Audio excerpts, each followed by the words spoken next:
YouTube. What's good, YouTube? What's Daddy today? Another late night. The most twisted case you ever heard documentary. I guess they got this the most twisted case you ever heard, like a little series, because they got a lot of with the same title. So this is just another version of it. So let's see what it's talking about. Let's see. Let's turn these. Let's dim the lights. Let's dim the lights. Let's get into it, man. Weird things have been happening in my neighborhood. Weird, awful things. The fuck? My cat got literally cut in half and laid on the What? When he was watching my chickens while we were on vacation, we came home and there was a chicken on our front door with the claw of a hammer in its body, dead.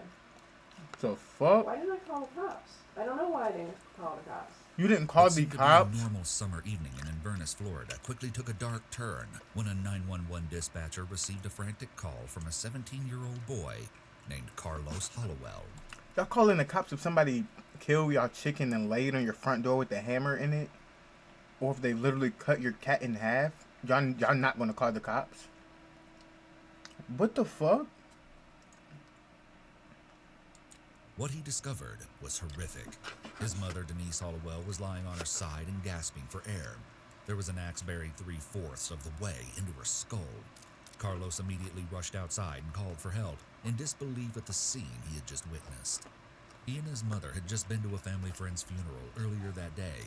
According to Carlos, once they arrived home, they both were enjoying peaceful naps at their lake that house, day? blissfully unaware of the nightmare that would soon... She went to a funeral the same day she died, got killed, bro. That's crazy, bro. ...become reality. Medical personnel performed CPR on Denise while she laid on her side. They weren't able to turn her onto her back because of the angle of the axe. Unfortunately, they were unable to revive her. She was pronounced dead that evening on July 13th, 2019. But who would want to kill Denise? She lived a very private life on the surface. She enjoyed her quiet home on the lake with her son Carlos, who she adopted from Guatemala after being adopted herself as a child. There was nobody they could think of that would have bad blood with Denise until Carlos gave them an interesting piece of information. He had a younger brother who hadn't been home in 4 years. Denise had adopted a second child named Angel from Honduras. According to Denise's best friend Amy Alford, she had adopted Angel not because she wanted another son, but because she wanted Carlos to have a sibling. Amy says that Denise was disappointed when Angel began to show signs that he was troubled because Carlos wasn't getting the experience she had hoped that he would. According to Denise, Angel was repeatedly acting out and running away. On one occasion in 2016, when Angel was 12 years old... Don't get kids unless you want it. What the fuck was that? Don't get kids unless you want it. Damn, that's just tough, man. That's just tough. Denise had called 911 after another runaway attempt. After this incident, things took a grim twist. Responding deputies were shocked when they saw Angel's door was bolted and his windows were covered with nails and boards. The room itself was barren, with nothing more than an air mattress on a metal frame, books, and a bucket to urinate and defecate into. What? It only got worse as Angel spoke with caseworkers from the Department of Child Services. Angel told a caseworker that allegedly Denise was physically and verbally abusive. He claimed that she slapped him when she was angry, and she made him get naked and clean the bathroom. Angel also alleged that she and Carlos hit him in his privates with their fists. Because Angel had both bruising on his hips and arm and scratches on his face, Denise was placed under arrest. Carlos, on the other hand, claimed that Angel was making all of these things up. In fact, Carlos alleged that Angel had been abusive to their mother. According to him, Angel had Bro, I don't even know who the fuck to believe. run away 3 years earlier by crawling out of his window. Denise had boarded up his windows as a preventative measure, same as the bolted door. He stood by his mother 100%. And this is pancake on a stick, by the way. It's not no corn dog. All allegations against my mother are false. At only 13 years old, he attempted to bail his mother out of jail. It seemed that he and his mother had a strong bond, and he had a lot of love and respect for her. Denise was in jail for 2 weeks before she was released, but her life didn't go back to normal when she came home. She was forced to resign from her teaching job due to allegations of child abuse, and both of her sons were placed in foster care. However, Denise's attorney had a defense that was so strong, he would convince the judge to drop all charges against her. Denise was an avid journal writer, and her documentation of Angel's alleged behavioral issues would be of great benefit to her. I know that lawyer got paid. She said he was having issues at school, too, involving fits of rage. Denise claimed that she slept by his door to prevent him from running away, and that the bucket was only in his room in case he didn't make it to the bathroom. The judge was convinced and let Denise out on house arrest. Even one of Denise's best friends, Adele Hunnell, recalls Carlos and Denise being worried that Angel might try to hurt them in their sleep.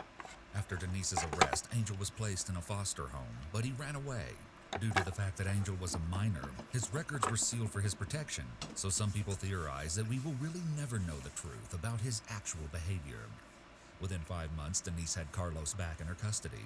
She had hoped that Angel would come home, but professionals said that living with Denise was not in Angel's best interest, so she signed away her rights.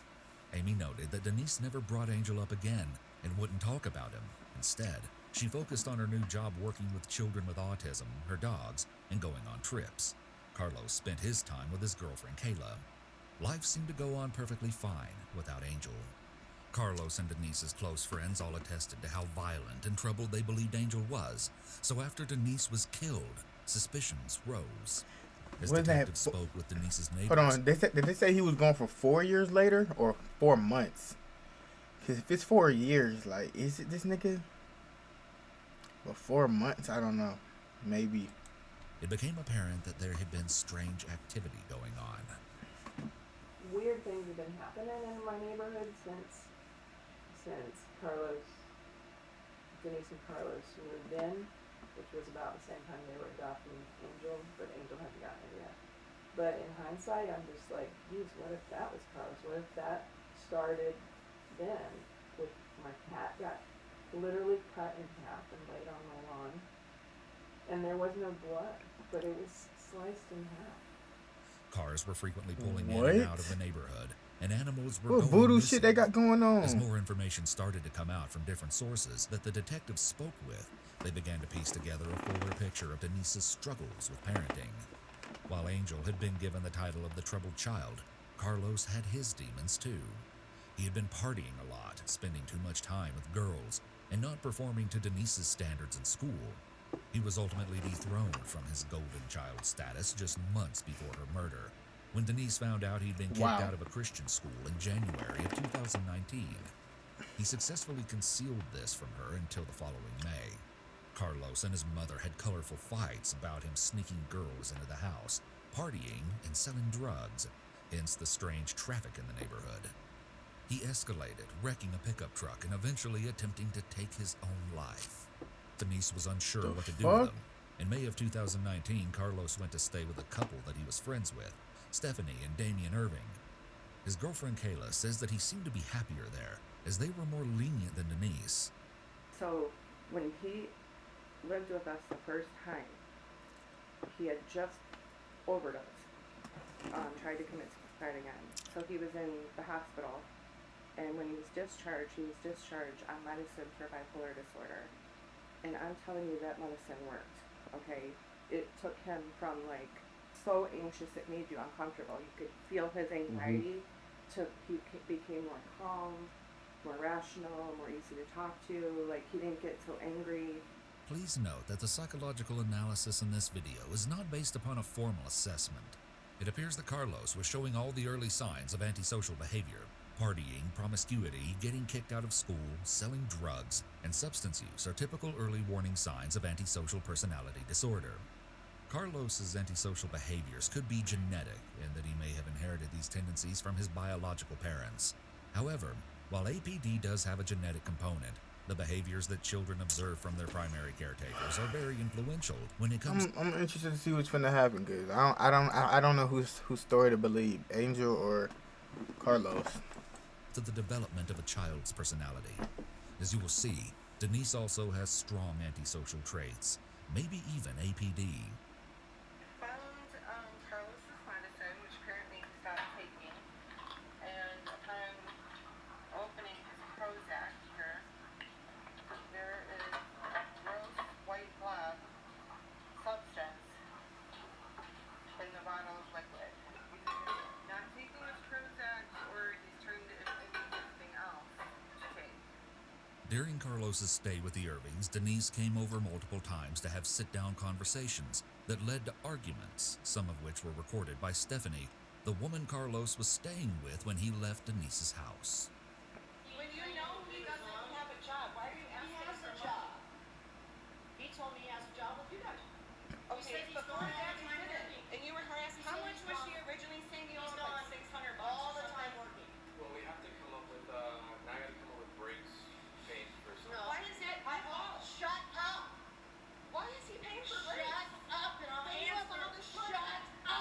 Oh, it might have been Stephanie. It might have been Stephanie. You said pay the phone bill, and then you're gonna Why charge. does he have to pay a phone bill?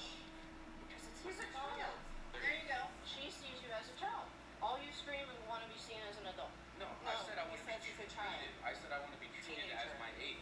You're the one that keeps calling him an adult. I recorded you. They've So, heard you so talk. we've got you now. Right. You barged into their house. They've So? seen you talk, and now Stephanie's seeing how you talk to me. No, I don't care.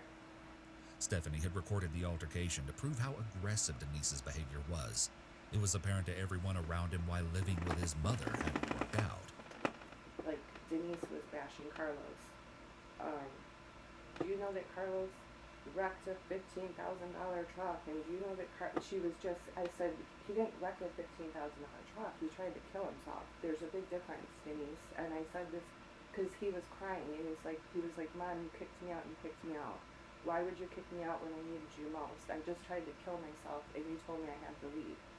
So I was witnessing this. It was very peculiar and weird to me that her son is sobbing, saying, I needed you. You know, I just wanted to die. And she, like, wouldn't even hug him, wouldn't acknowledge the tears. It was really bizarre. The description here of Denise's behavior shows her emotional issues. Parents who are physically and or emotionally abusive toward their own children oftentimes have APD What? themselves, or at least have antisocial traits. Denise seemed to have issues with poor anger control, and may have been emotional. At the end of the day, this still does not mean go, just go ahead and kill her. But we'll see. We're gonna see what's happening. We're gonna see what happens. Abusive towards Carlos. Her aggression is a key APD trait because individuals with this disorder have severe uncontrolled anger issues. He may have modeled some of Denise's antisocial behaviors. This is important to note because it could mean that he isn't just a troubled teen that Denise couldn't handle, but instead the dynamic between Carlos and Denise that ultimately led to a completely dysfunctional and unhealthy relationship. When a family has several members who have a personality disorder, these sorts of toxic dynamics occur, and there is a constant conflict. Since people with personality disorders tend to have poor insight, poor judgment, and poor ability to self-regulate, they often don't have the awareness to see that the relationship is unhealthy.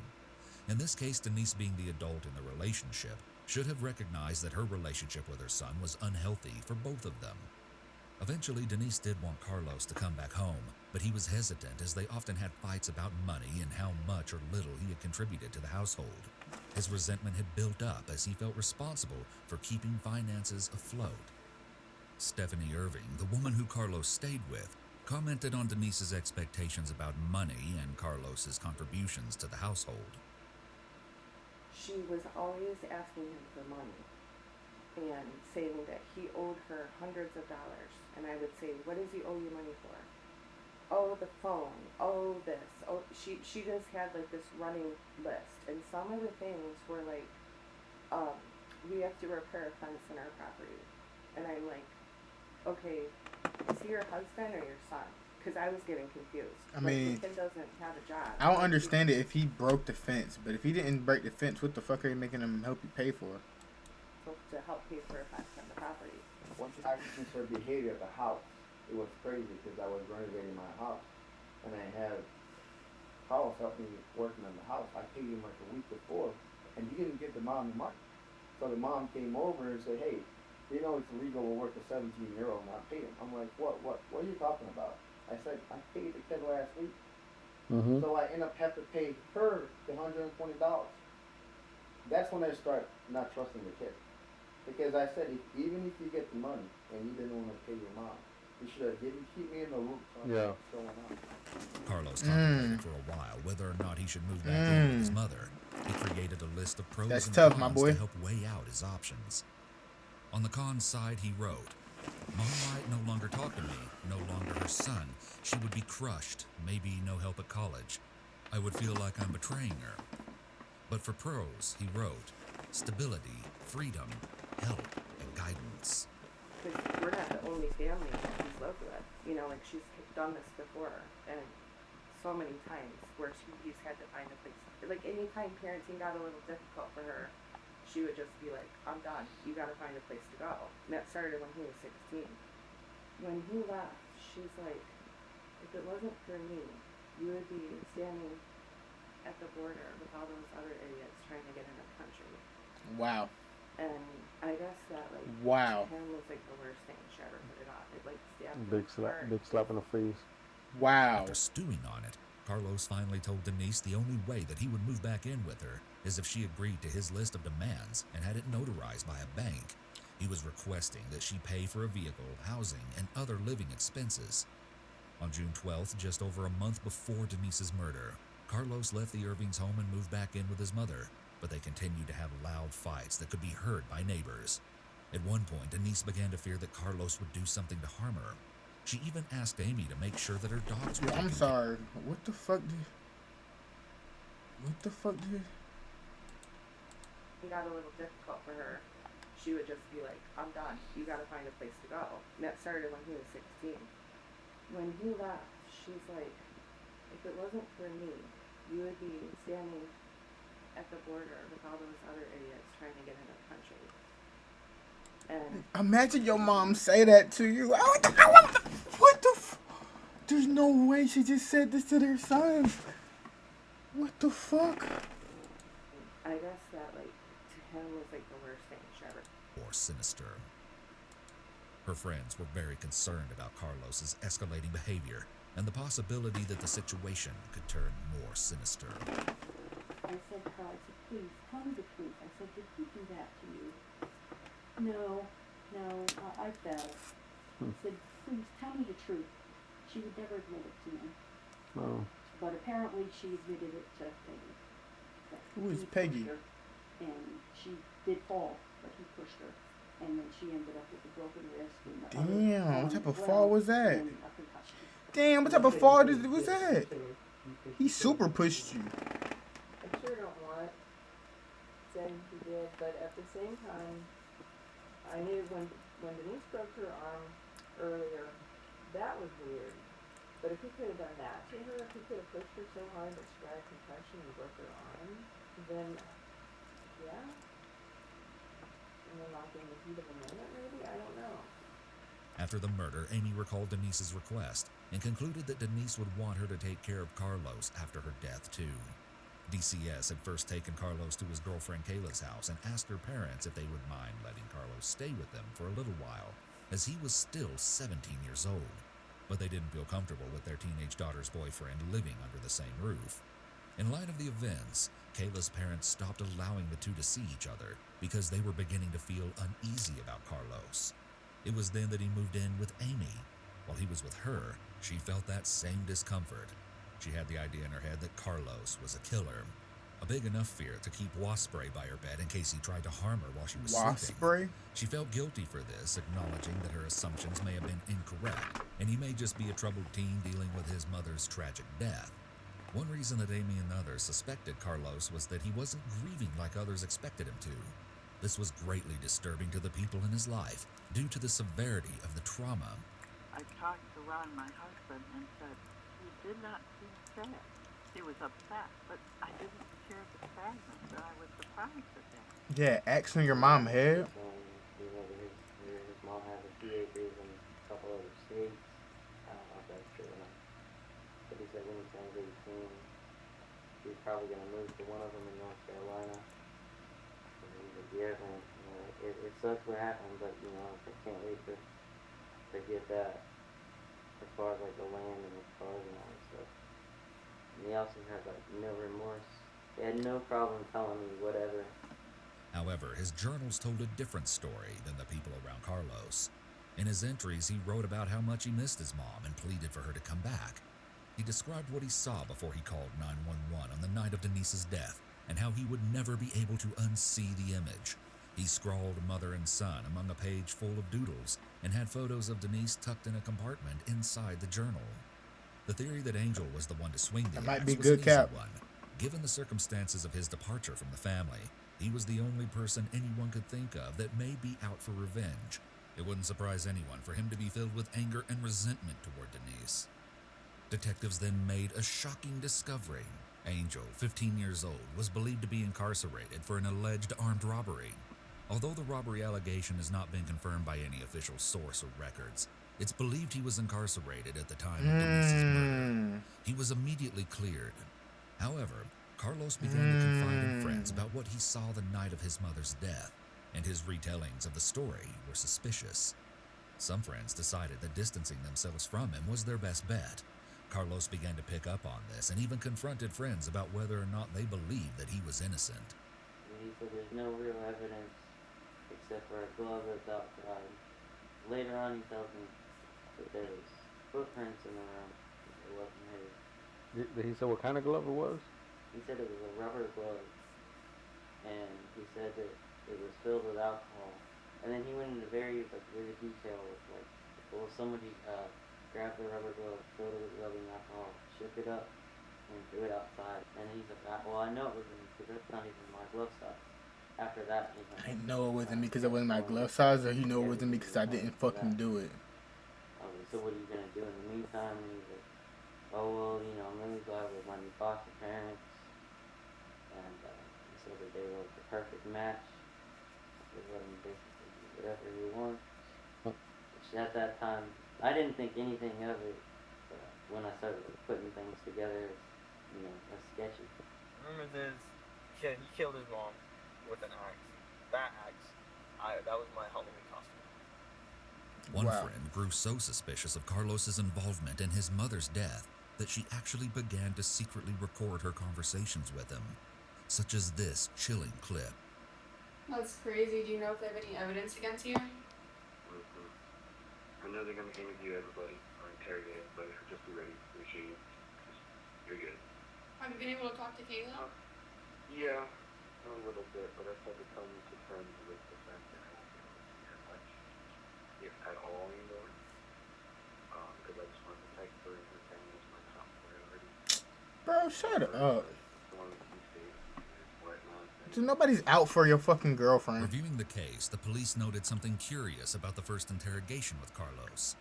He seemed to be emotionally flat for someone who had just found their mother with an axe in their head. Not only that, he was even condescending and rude to detectives. What I'm trying to say is, if I'm going to open a door and the dogs are there, they go crazy and barking until the door's open. I'm not going to open the door and run off. Your house is in the middle of nowhere, so me to explain that if I'm going to open the door, I can't run that fast with the dogs. Okay, you gotta protect them. So, the doors are open on the side. The gate doors are open, so the dogs are everywhere. And the front door is still open. So I have no idea. Backslap this nigga for me. How they got there. That a fucking cat on the tree? What the fuck? Why? I do not know, and I want to know. Because for some reason my dogs have been let out, where they won't bark, and won't do anything because they run off. As soon as they're out of that gate, they will run off because that is the only time they get outside of that gate. So I don't know what you guys are trying to get out of me right now, but I didn't do anything and would never do anything in my life right now. As much as we used to bicker and get back at each other, fighting sometimes, and then peace, and then back and forth, and then peace again. Yeah, he's chatting. Never in a million years would I ever think of it. She's my mom. I was adopted at age 4, and I've been with her forever. Carlos, being emotionally flat, condescending, and rude toward detectives are common features of a person with APD. His lack of emotion, despite his mother being killed, could be an indication of his lack of remorse and lack of empathy. People with APD can be very detached from their emotions. This is how they're able to commit horrific acts. They have to be able to shut off emotion to lie, steal, cheat, or kill. Most typical people would be respectful and cooperative of law enforcement, especially in the midst of an interrogation. However, people with APD are very grandiose, conceited, and entitled. They feel superior to others, so they won't heed to anyone, including and especially to authority figures. Since people with APD put themselves first and are out to satisfy their own needs and wants, they don't take kindly to anyone trying to tell them what to do. This is another likely explanation for Carlos's attitude during the interrogation. On top of the suspicion building against Carlos, he also stated that there were no working security cameras, only a broken one outside of the house. However, a manual to a different kind of security camera was found at the scene. Right in plain view were the cables that showed 3 working security cameras had been removed. The surface was covered in dust everywhere except for the areas where the security cameras had been sitting. If detectives could get a hold of these security cameras, there was a chance they could obtain a photo of their suspect. Carlos was now a suspect. DCS removed him from Amy's custody. They were sure they were just steps away from solving the case. Denise's phone had last been pinged by the lake What outside the of the Hollowell fuck? home. The dive team was able to quickly recover all 3 security cameras. And a bonus surprise, Denise's cell phone. All 4 devices were found in shallow water, not far from where they'd been thrown into the lake. The digital forensics team got to work, attempting to harvest any useful information from the water-damaged electronics. Although nothing useful was found on any of the security cameras, Denise's phone activity helped to create a timeline for the murder. Records were able to show that her phone had been connected to a charger at 3:12 p.m. and unplugged at 3:45 p.m. They know all of Her that? phone activity went berserk at 6:18 p.m., the moment it was submerged underwater. While Denise's phone records didn't hold information that solved the case, detectives discovered a shocking revelation when digital forensics analyzed Carlos's phone activity. It showed that Carlos was actively using his phone the entire time he was home, including during the murder. This disproved his version of the story, in which he said he was asleep when the crime took place. Additionally, it showed every step he took during the murder. His phone pinged him right beside the lake at the moment Denise's phone and security cameras were submerged underwater. He was on the phone with 911 right as he was disposing of the evidence. With this new information, investigators had Carlos backed into a corner.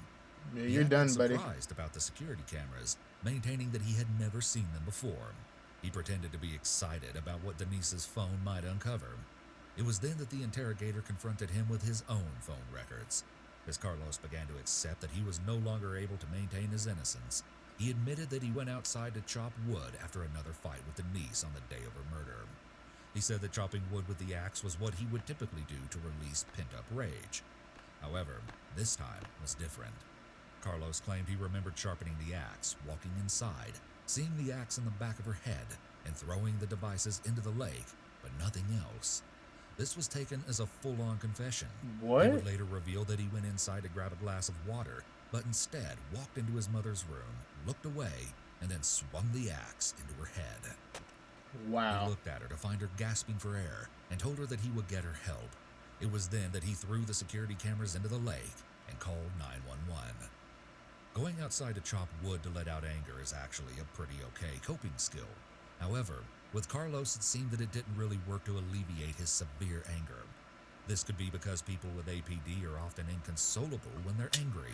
Bro, They stop can't with these calm themselves diagnoses, down bro. and mentally regroup the way a typical person can. People with APD are also highly impulsive, so when Carlos went to get a glass of water, but instead walked into his mother's room and killed her, he may have acted on impulse. He might have seen the opportunity when Denise was asleep in her bed, and he took advantage of her vulnerability in that moment. Wow. Another piece of evidence that shows Carlos's Let me just- impulsivity in the I'm moment. thirsty. Let me get some water. Man. Why are you getting water with an axe anyway? But he's just capping. Is the fact that he described having some remorse afterwards. People with APD, although callous, can still have instances of some level of empathy and remorse. However, it's just at a much lesser degree, and it's also selective. Maybe Carlos had some remorse because Denise is his mother. Carlos told detectives that the fights between him and his mother were more frequent after Denise's arrest, stating that he didn't feel connected to her anymore after that incident. He claimed that like many fights before, Denise had resorted to really personal digs. Carlos alleged that Denise would say things like, "If I didn't adopt you, you'd be on the street," and "You're a disappointment to me." Both he and the Irvings claimed that she regularly made racist remarks to get under his skin. According to Carlos, these are the insults that pushed him over the edge. The way that the state presented the case portrayed Carlos as an entitled kid who was driven to kill because his mother set ground rules and expected him to abide by them. They argued that the time he spent sharpening the axe and dwelling on his anger toward Denise proves premeditation. The defense, however, told a different story. They claimed he was a troubled kid with abandonment issues, being abandoned by his biological parents, adopted by another woman, and taken to another country, and then being threatened with abandonment at every sign of being bad drove Carlos, who was diagnosed with bipolar disorder, to anger. Despite Carlos's previous statements to DCS that his younger brother Angel was lying about being abused, he now claims that his home life was toxic and abusive, and Denise was very controlling and aggressive. The very first day I met him, told me about him trying to kill himself with a red pickup truck, smashing it into the tree. At the time, he was seeing like. I don't know, bro. I don't know what to believe, man. Not be wanted by your parents. He admitted to me that he had problems with his mom, and he really didn't feel part of that family. He felt like an outsider. He started thinking that like the relationship between him and his mom wasn't that bad. I think Carlos was just so used to the abuse. I mean, I don't understand why an abuser stays in an abusive situation. I don't know why, like, he didn't go to the police. And then we had the conversation in front of his mom, and he told his mom in front of me that Stephanie knows everything. And she didn't deny it in front of me. Carlos Hollowell appeared in court on September 14th, 2021. Wow. He was found guilty of premeditated first-degree murder and will serve life with no parole. His sentence is eligible to be reviewed in 2044 because he was a minor at the time that the crime was committed. Shockingly, Carlos accepts his life sentence and doesn't wish for anything less. In a jailhouse interview, he said, "You take a life, you owe a life." Red flags and tips for those who are in this situation. Carlos's deviant behaviors, promiscuity, defiance, getting kicked out of school. But I'm not finna listen to excuses and shit. Violence. In this case, Denise was abusive too, but it seemed like Carlos was more severely abusive, at least physically. Despite Denise being afraid for her life and verbalizing her fear to her friend Amy, she continued to repeat the same patterns of wanting to try to resolve the issues between her and Carlos, or live with Carlos again, even though their communication always ended in conflict. At the very least, she could have sought help for her son's sake, as she must have known that he was going down a very dangerous path. Another basic red flag here, but still important to mention, is the fact that oftentimes victims receive all types of warnings that the perpetrator may go further than just being physically abusive and may instead take lethal action. Anytime a perpetrator threatens So he to for kill sure the cut other- that cat in half with that. Cause we still didn't even know what happened with them with that cat in the what's it called? Yeah, he for sure cut that cat. person makes references to having a weapon, it should be taken seriously. The victim is often so frozen in fear and guilt, and their emotional dependency to the Fuck is perpetrator is this? so deep that they make all sorts of excuses and justifications for the perpetrator's words and actions. Even though all the signs are in the victim's face, they ignore it. Is this what, did y'all print out a screenshot? Is this Twitter? Like what the fuck is this? Because they're fearful of Niggas taking do too definitive much. action, or they have such low self-esteem that they no longer trust their own intuition. Abuse will do this. They lose their identity, they no longer trust themselves, and they struggle to make any decisions that could potentially save their lives. Wow, that's crazy, man. Let me know what y'all think about that below, man. Y'all going through hard times with your parents. It's other things to fucking do than that. I didn't even know that had to be said. But look, I could do. 'Cause we got dumbasses like Carlos. L parents, L kids. It was just two L's L'ing up. That's what happens. BWs. Follow me on Instagram, see Daddy YT, man. I'm out of here.